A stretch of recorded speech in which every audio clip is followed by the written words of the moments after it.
আসসালামু আলাইকুম রহমতুল্লাহি বরকাতুহু। এই হাদিসটার মফহুমুল কি রসুল্লাহ সাল্লাল্লাহু আলাইহি ওয়াসাল্লামে ফরমাতে যে নাকি সুবহানাল্লাহি বিহামদিহি বা ইউমিয়া যদি 100 বার পরে সি তার গুনাহ যদি দরিয়ার ফেনায় দিলে আল্লাহ বলে মাফ করে দিব। এটা লাগে 100 বার হইতে 20 মিনিট 2 মিনিট 3 মিনিট লাগে, 2 মিনিট 3 মিনিট লাগে না। ইনশাল্লাহ যখন ইয়ে করি ইনশাল্লাহ গুনাহ দিনের রোগ ইনশাল্লাহ আল্লাহ মাফ করে দিব।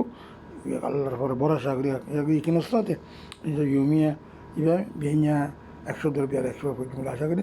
আর এমনি ইউমিয়া হই যখন 24 ঘন্টার মধ্যে 100 ধরে 3-4 মিনিট 3-4 মিনিট না লাগে 20 মিনিট 3 মিনিট লাগে। আশা করি নিজে পর্যন্ত অন্য ভাই শেয়ার করে দিন। আসসালামু আলাইকুম রহমতুল্লাহি ওয়া বারাকাতুহু।